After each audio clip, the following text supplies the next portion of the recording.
नमस्कार बच्चों, मैं अनीता आपके अपने YouTube channel Hindi concept and facts पर आप सभी का स्वागत करती हूँ। आशा करती हूँ आप सभी स्वस्थ होंगे, तंदुरुस्त होंगे।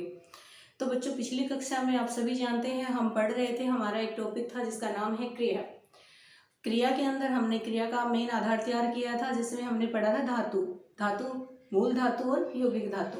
आज उसी टॉपिक को हम और आगे बढ़ाते हैं और चलते हैं हमारे टॉपिक की तरफ।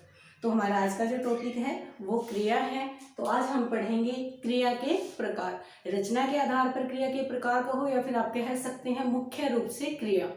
तो बच्चों, मुख्य रूप से जो क्रिया होती है हमारी, या फिर रचना के आधार पर जो क्रिया होती है, वो हमारी दो प्रकार की होती है।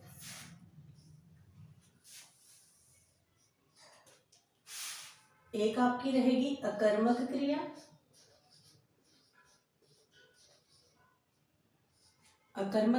और दूसरी हमारी रहेगी सकर्मक क्रिया। अकर्मक क्रिया और सकर्मक क्रिया।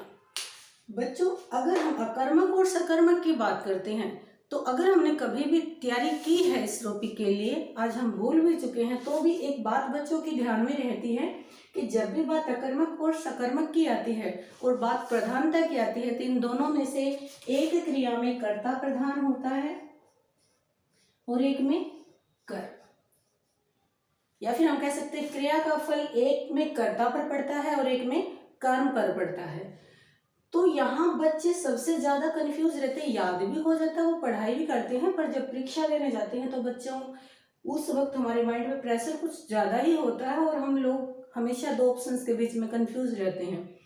तो बच्चे ये याद रखते हैं कि एक में कर्ता प्रधान है, एक में कर्म, पर दिक्कत कहाँ आती है, ध्यान में नहीं होता कर्मक क्रिया में कर्ता प्रधान है या फिर सकर्मक क्रिया में कर्ता प्रधान है। तो सबसे पहले इसी प्रॉब्लम का हम हल निकालेंगे यहाँ पर। तो बच्चों, एक दिन मैंने आपको पहले भी बताया था, हमारी एक क्लास में हमने पढ़ा था कि किसी भी शब्द में अगर आप उपसर्ग जोड़ देते हो, या फिर मैं कहूँ किसी भी शब्द से पहले अगर आप जोड़ देते हो, तो उस का अर्थ हमेशा ही होता है नहीं। मैंने एग्जाम्पल आपको दिए थे, जैसे अधर्म धर्म नहीं है, अज्ञान ज्ञान नहीं है, न्याय में जोड़ दिया, न्याय मतलब न्याय नहीं है। तो ठीक उसी तरह से हमें यहाँ कुछ भी याद नहीं करना, जो कुछ करना है वो यहाँ लिख रखा है पहले से ही। हमारे पास एक शब्द हो गया कर्म, इसके आगे उपसर्ग जोड़ दिया अकर्म। तो अकर्म का मतलब क्या है, नहीं है। क्या कर्म, कर्म नहीं है। हमने कुछ भी याद नहीं किया या फिर हमें कुछ भी याद करने की जरूरत ही नहीं है, इसके नाम के अंदर ही इसकी परिभाषा दे रखी है कि अकर्मक क्रिया में कर्म नहीं होता। अब हम इतना तो जानते हैं कि दो में से एक चीज तो है प्रधान। तो अकर्मक क्रिया में कर्म प्रधान नहीं होता, बल्कि कौन होता है, कर्ता प्रधान होता है। अब हमें ये पता चल गया कि इसमें कर्ता प्रधान है, तो सिंपल सी बात है, यहाँ पर कौन प्रधान होगा, कर्म। और वैसे भी सह का अर्थ होता है साथ या सहित, किसके साथ, कर्म के साथ। तो अकर्मक क्रिया किसे कहते हैं, जिन क्रियाओं में कर्म प्रधान न होकर कर्ता प्रधान होता है। एग्जाम में कई बार ये भी पूछा जाता है कि किस क्रिया में कर्ता की प्रधानता होती है, या फिर पूछ लिया जाता है किस क्रिया में कर्म की प्रधानता नहीं होती है। तो यहाँ पर हमें पता चल गया कि इसमें कर्म की प्रधानता नहीं है, बल्कि किसकी प्रधानता होती है, कर्ता की। और अगर कोई हमसे पूछता है सकर्मक क्रिया क्या होती है, तो हम कहेंगे जिन क्रियाओं में कर्ता की प्रधानता न होकर कर्म की प्रधानता होती है, वो सकर्मक क्रिया कहलाते हैं।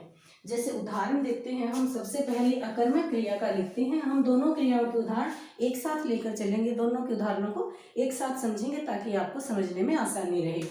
तो आप परिभाषा तो समझ ही चुके हैं कि जिन क्रियाओं में कर्म प्रधान न होकर कर्ता प्रधान होता है, वो अकर्मक क्रिया कहलाती है। जैसे हमने लिख दिया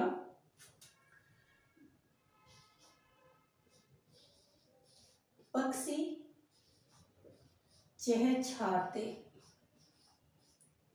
हैं, पक्षी चहचहाते हैं। या फिर हमने लिख दिया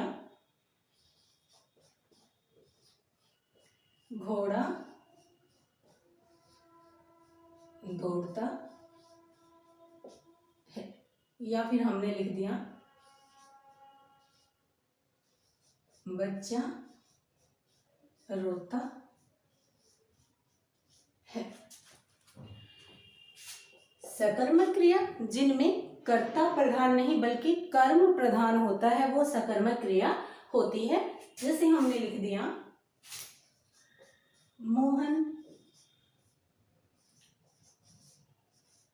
सुलेख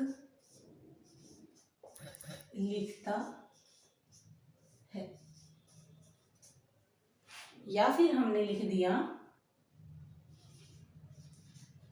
श्याम क्रिकेट खेलता है, श्याम क्रिकेट खेलता है। या फिर हमने लिख दिया सीता फूल तोड़ती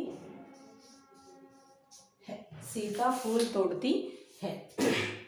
तो यहाँ अब हम समझेंगे, हमें पता कैसे चलेगा कौन सी अकर्मक होती है और कौन सी सकर्मक होती है। तो बच्चों, क्रिया को समझने की से पहले, क्रिया आपकी समझ में आएगी उससे पहले आप एक नोट डाल सकते हैं जिसके अंदर अकर्मक क्रिया और सकर्मक क्रिया दोनों का जिक्र किया जाएगा। जो आपका नोट होगा वो अकर्मक के लिए भी रहेगा और जो आपका नोट होगा वो सकर्मक के लिए भी रहेगा। तो हमारा जो नोट है वो है वाक्य में कर्ता के बाद क्या या, वाक्य में कर्ता के बाद क्या या किसे लगाने पर, वाक्य में कर्ता के बाद क्या या किसे लगाने पर तथा उसे क्रिया के साथ जोड़ने से, तथा उसे क्रिया के साथ जोड़ने से यदि कोई जवाब मिलता है तो वो सकर्मक क्रिया होती है और यदि जवाब नहीं मिलता तो अकर्मक क्रिया होती है। अब आप लोग सोच में पड़ गए होंगे किस तरह का जवाब, वो हम अभी समझेंगे यहाँ पर किस तरह का जवाब मिलता है। लेकिन यहाँ बात फिर से वही आती है, अगर जवाब मिल गया तो कौन सी है, नहीं मिला तो कौन सी है। हम इस चीज को फिर से भूल जाते हैं, अब तो याद हो जाएगा लेकिन बाद में। यहाँ पर लिख रखा है पक्षी चहचहाते हैं, पक्षी चहचहाते हैं। तो अब हम इस नोट को देखेंगे। परीक्षा में हमसे पूछा गया पक्षी चहचहाते हैं, इसमें कौन सी क्रिया है। तो हमने नोट में लिखा है कि कर्ता के बाद क्या लगाने पर। अब तो सबसे पहली चीज ये होगी कि कर्ता क्या होता है। कर्ता जो क्रिया को कंप्लीट करता है, या फिर हम कहेंगे क्रिया के ऊपर जो अपना प्रभाव डालता है, किसी भी काम को जो कर रहा है वही क्या होता है, कर्ता होता है। तो यहाँ पर क्रिया क्या है, हमारी क्रिया है चहचहाना। काम क्या हो रहा है, चहचहाने का। कर कौन रहे हैं, पक्षी। तो पक्षी हमारे क्या कहलाएंगे, कर्ता कहलाएंगे। तो हम वही काम करेंगे, कर्ता के बाद लगाया क्या, और इस क्या को आपको किसके साथ जोड़ना है, क्रिया के साथ जोड़ना है। क्या को हमने जोड़ दिया क्रिया के साथ, हमारा वाक्य बन गया पक्षी क्या चहचहाते हैं। अब एक बार समझने की कोशिश करेंगे, अगर वाक्य होता क्या पक्षी चहचहाते हैं तो हमारा जवाब होता हाँ या नहीं। लेकिन यहाँ पर ये पूछा ही नहीं गया, यहाँ पर तो पूछा गया पक्षी क्या चहचहाते हैं। तो यहाँ तो कोई प्रश्न ही नहीं बना है। जब प्रश्न नहीं बन रहा है तो कोई जवाब भी नहीं है, और जब जवाब नहीं होता तो क्रिया कौन सी होती है, अकर्मक क्रिया। जैसे यहाँ देखेंगे आप, लिखा है घोड़ा दौड़ता है, घोड़ा दौड़ता है। इस वाक्य में क्रिया क्या है, दौड़ना, और कर्ता कौन है, घोड़ा। दौड़ने का काम घोड़ा कर रहा है, कर्ता क्या, घोड़ा। तो वही चीज आ गई, कर्ता के बाद में क्या लगाओ और इस क्या को किसके साथ जोड़ दो, क्रिया के साथ जोड़ दो। घोड़ा क्या दौड़ता है, घोड़ा क्या दौड़ता है। तो यहाँ भी कोई प्रश्न नहीं बना। जब प्रश्न नहीं बना है तो इसका जवाब भी नहीं है, और जवाब नहीं होता तो क्रिया हमारी होती है अकर्मक क्रिया। तो इसका मतलब दौड़ना कौन सी क्रिया है, अकर्मक क्रिया। इस वाक्य को देखेंगे, यहाँ पर लिखा गया है बच्चा रोता है, तो क्रिया क्या है, रोना, और कर्ता कौन है, बच्चा। तो हम फिर से करेंगे, कर्ता के बाद में क्या लगाया और क्या को क्रिया के साथ जोड़ दिया। हमारा वाक्य बन गया बच्चा क्या रोता है। बच्चा क्या रोता है, तो अब भी कोई प्रश्न नहीं बना है। प्रश्न नहीं बना है तो जवाब भी नहीं है, और जवाब नहीं होता तो क्रिया कौन सी होती है, अकर्मक क्रिया होती है। तो आपको यहाँ पे समझ में आया होगा कि चहचहाना, दौड़ना, रोना कौन सी क्रिया होती है, अकर्मक क्रिया होती है। एक बार ये एग्जाम्पल और आप समझ के देखेंगे। किसी को यहाँ पे कुछ डाउट रह भी गया तो यहाँ आने के बाद क्लियर हो जाएगा बिल्कुल। तो इस वाक्य में देखेंगे क्रिया क्या है हमारी, लिखना, और कर्ता कौन है, मोहन। हम वही काम करेंगे, कर्ता के बाद में क्या और क्या को क्रिया के साथ जोड़ना है, ध्यान रहे क्रिया के साथ। तो हमारा वाक्य बन गया मोहन क्या लिखता है। मोहन क्या लिखता है, तो आप बता सकते हो मोहन सुलेख लिखता है। तो हमें जवाब मिल गया, जवाब मिल गया तो क्रिया कौन सी हो गई, सकर्मक क्रिया। इस वाक्य में हमारी क्रिया क्या है, खेलना। खेलने का काम कौन कर रहा है, श्याम, तो कर्ता कौन हो गया, श्याम। फिर से वही किया हमने, कर्ता के बाद में क्या लगाया और क्या को क्रिया के साथ जोड़ दिया। श्याम क्या खेलता है, तो हमारे पास जवाब है श्याम क्रिकेट खेलता है। तो क्रिकेट आपका क्या बन जाएगा, सकर्मक क्रिया। इस वाक्य में क्रिया क्या है, तोड़ना। कर्ता कौन है, सीता। कर्ता के बाद में क्या लगाओ और क्या को क्रिया के साथ जोड़ दो। सीता क्या तोड़ती है, तो हमें पता है सीता फूल तोड़ती है। जवाब है, जवाब है, तो क्रिया क्या है आपकी, सकर्मक क्रिया।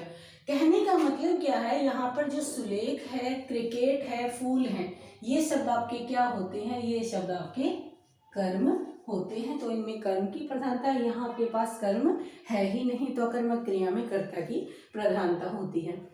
तो बच्चों शायद आप लोगों के डाउट्स यहाँ पे क्लियर हो चुके होंगे, आपको अच्छे से समझ में आ चुका होगा कि अकर्मक और सकर्मक में किस तरह से हम डिफरेंस कर सकते हैं। ये तो पूरे वाक्य दिए गए थे। कई बार सिर्फ अकेला एक शब्द दे दिया जाता है और हमसे पूछा जाता है कि इसमें कौन सी क्रिया है। जैसे देखो किसी ने कहा पढ़ना, पढ़ना कौन सी क्रिया है। अब यहाँ पे बच्चा सोचेगा हमें तो ये बताया गया था कर्ता के बाद में क्या लगाओ, ये करो वो करो, लेकिन इस वाक्य में यहाँ तो कोई कर्ता ही नहीं है, वाक्य ही नहीं है, सिर्फ एक शब्द दिया गया है। तो यहाँ पे अपनी ही तरफ से कोई क्वेश्चन कर लो, क्या पढ़ना। सपोज करो, मान लीजिए आप अपने किसी फ्रेंड से पूछ रहे हो कि मोहन क्या कर रहा है, तो कोई दूसरा बच्चा है वो कहता है कि वो तो पढ़ रहा है। तो वो क्या पढ़ रहा होगा, तो आप अच्छे से समझ रहे हो, अगर वो पढ़ रहा है तो जरूर कुछ ना कुछ तो पढ़ रहा है। वो कोई कहानी पढ़ रहा होगा, कोई कविता पढ़ रहा होगा, कोई किताब पढ़ रहा है, वो कोई गजल पढ़ रहा है, कोई संगीत पढ़ रहा है, मतलब कुछ ना कुछ तो पढ़ रहा है। तो यहाँ पर तो बहुत सारे जवाब हो सकते हैं, जवाब होते हैं, तो क्रिया कौन सी होती है, सकर्मक। आपसे परीक्षा में पूछा गया रोना कौन सी क्रिया है, वही बात फिर से होती है यहाँ पे, क्या रोना। कोई कहता है क्या, वो क्या कर रहा है, बोला वो रो रहा है, तो वो क्या रो रहा है, क्या रो रहा है का तो कोई जवाब ही नहीं बनता। रोना तो रोना होता है, तो क्या जवाब बनेगा, रोने का कोई भी जवाब नहीं है, तो क्रिया कौन सी हो गई, अकर्मक। किसी ने कहा वो क्या कर रहा है, देखना, तो क्या देखा जा सकता है, कोई फिल्म देखी जा सकती है, चलचित्र देखा जा सकता है, किसी पुस्तक को, किसी फूल को, किसी बच्चे को, किसी तस्वीर को, किसी भी चीज को देखा जा सकता है। तो देखना के तो बहुत सारे उत्तर हैं, तो बहुत सारे जवाब हैं, तो क्रिया कौन सी हो जाएगी, आपकी सकर्मक क्रिया हो जाएगी। जैसे किसी ने आपसे पूछा चलना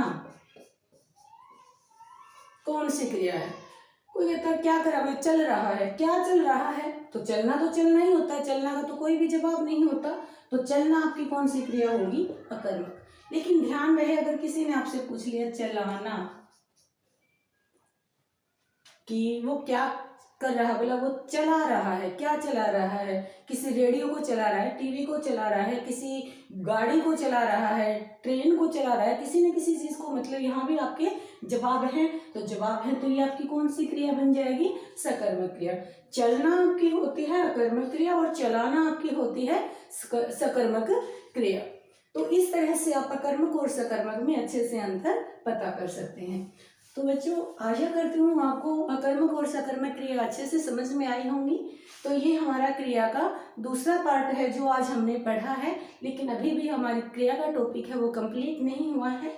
हम लोगों ने अभी पढ़ी है अकर्मक और सकर्मक क्रिया।